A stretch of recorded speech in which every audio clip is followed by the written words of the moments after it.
बड़े बड़े पॉडकास्ट देखने का टाइम नहीं है, कोई बात नहीं, ये चैनल को सब्सक्राइब कर लो। पॉडकास्ट की जो सबसे बेस्ट बातें होगी मेरे पॉडकास्ट की, वो इस चैनल पे मैं डालता रहूँगा शॉर्ट क्लिप्स में, ताकि आप शॉर्ट टाइम पे बहुत सारी नॉलेज गेन कर सको। Now let's start. जैसे इंस्टाग्राम तो यह तुम और किसी चीज़ पे फोकस नहीं कर रहे हो, right? Right now I am not focusing, but मुझे फोकस करना है। For example I am going towards Twitter, LinkedIn right now, is because I understood this thing. वहाँ पे थोड़ा ब्लंट होने वाला हूँ, ठीक है? तो वो ब्लंट चीज़ें सेम मैं स्क्रिप्ट लिखूंगा, लंबी स्क्रिप्ट लिखूंगा, और सेम चीज़ को मैं यूट्यूब पे या इंस्टाग्राम पे बना सकता हूँ। For example I saw Alex Hormozi simply explaining his tweets. कुछ नहीं, बैठा, फ़ोन खोला, ट्वीट पढ़ रहा है अपना, एक्सप्लेन कर रहा है।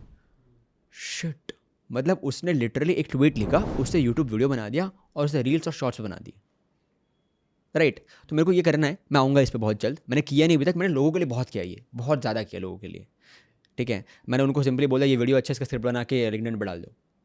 ऐसे लोगों के लिए बहुत किया मैंने। तो अभी मैंने स्टार्ट कर दिया ट्विटर पे पोस्ट करना थोड़े ब्लंट चीज़ें। जैसे मेरा एक पोस्ट था, don't post that reel, don't post that reel, don't record that YouTube video, don't do your podcast, stay broke, regret at your death bed. Regret at your death bed, right? इसमें मैं reel बना सकता हूँ अभी मैं, right? तो ये मैं करने वाला हूँ, रीपर्पसिंग कंटेंट। राइट, इसीलिए ना कंटेंट राइटिंग मुझे ना बहुत अच्छा कंटेंट का ना एक फंडामेंटल लगता है। अगर आप राइटिंग थोड़ी सीख जाते हो ना, हाँ। कैसे लिखना है, कॉपी राइटिंग भी पकड़ सकते हो उसके अंदर के, सेलिंग थ्रू राइटिंग या फिर कंटेंट राइटिंग। मैं भी ना कंटेंट क्रिएशन में अगर अलग अलग पार्ट्स है, तो मैं ना कंटेंट राइटिंग को बहुत ज़्यादा पावरफुल पार्ट मानता हूँ, क्योंकि अगर आपने वो थोड़ा समझ लिया, फिर तुम उससे ट्वीट आराम से उसमें से निकाल के डाल दो, उससे लिंक्डइन पोस्ट बना दो, उससे ही ऑडियो पॉडकास्टिंग एक कर लो। क्रिएटर ना डेलीगेट सब कुछ कर सकता है एक पॉइंट तक, but writing is the only thing जो क्रिएटर डेलीगेट करने से डरता है, नहीं कर पाता ज़्यादा अच्छे से, डरता भी है, राइट? राइट? इनफैक्ट जैसे मेरा एडिटिंग, मुझे ये भी नहीं पता कौन सा सॉफ्टवेयर यूज़ होता होगा, कौन से एलिमेंट्स डल रहे हैं, मुझे नाम भी नहीं पता उनके। I simply know surface level कि देखो ट्रांजिशन होने चाहिए, कौन सा एडिटर डिसाइड करेगा, साउंड इफेक्ट होने चाहिए, एडिटर डिसाइड करेगा। ये सब चीज़ें मैं नहीं कर सकता, लेकिन मेरा स्किल नहीं है। बट लिखना इज़ द ओनली थिंग जहाँ पे जीतू बोलता है भाई जैसा मैं बोलता हूँ, जैसा मैं लिखता हूँ, वैसा कोई लिख नहीं सकता, वैसा कोई बोल नहीं सकता। वैसे वो तुम्हारी पर्सनैलिटी झलकती है ना उससे। बात ये कि लिख सकते हैं लोग, लेकिन वो तुम नहीं बन पाओगे, फिर वो कोई और रहेगा, क्योंकि तुम किसी और का ही बोल रहे हो एग्जैक्टली। मैंने कई बार ट्राई किया, ये अली अब्दाल के साथ भी ये चीज़ हुई थी, पता है? उसने भी ना हर चीज़ ट्राई किया था डेलीगेट करने का, बट स्क्रिप्ट राइटिंग नहीं हो पाई थी। मैंने भी डेलीगेटिंग ट्राई किया था, किया मेरे से भी सक्सेसफुल थोड़ा हुआ, बट मैंने कहीं ना कहीं इट्स लूजिंग माई सेल्फ।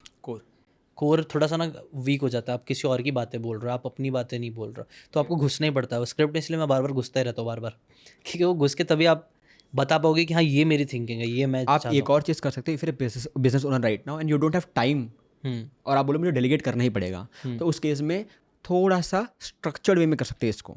तो फॉर एग्जांपल आप क्या करोगे, आपने अपने कॉपीराइटर या अपने स्क्रिप्ट राइटर को बोला कि काम कर मार्केट में रिसर्च करके कौन सा टॉपिक चल रहे हैं, जो भी टॉपिक चल रहे हैं उनके हुक लाइन्स निकाल के, हुक लाइन्स आप बताओ। और अगर आप एक बिजनेस ओनर हो, या फिर अगर आप एक एक्सपर्ट हो, जो लोग बोलते हैं कि मैं एक्सपर्ट हूँ, तो एक काम करो, अभी एक्सपर्टीज दिखाओ अपनी, और वो हुक लाइन से रील बना दो। जैसे आप मेरे को एक हुक लाइन दे दो सिर्फ, I can talk for hours, literally, समझ रहे हो? तो आपको सिर्फ हुक लाइन निकालनी है, टॉपिक निकालना है, स्क्रिप्ट आप लिख दोगे अपने आप। एग्जैक्टली। और मैं भी ना जब यूजुअली लोगों को कॉपी या फिर इंस्पायर है, जो भी वर्ड आप उसको बोलना चाहो, वो करने बोलते तो मैं यही करने बोलता हूँ कि आप टाइटल, थंबनेल, ये सब चीज़ों से ज़्यादा इंस्पायर हो। अंदर का माल आपका ही होना चाहिए, क्योंकि उससे आपकी इंडिविजुअलिटी मालूम पड़ेगी, लोगों आपकी को पता होता है ये, पर्सनैलिटी। आपको पता है, लोगों को पता होता है ये कि हमें कॉपी मतलब इंस्पायर होना है। अगर आपको ये बातें काम की लगी होगी तो do check out the full podcast यार, जाके देखो, डिटेल में चीज़ों को समझो, तब ज़्यादा अच्छे से समझ में आएगा, ज़्यादा अच्छे से आप अपनी ज़िंदगी में चीज़ें अप्लाई कर पाओगे। Thanks so much and subscribe this channel.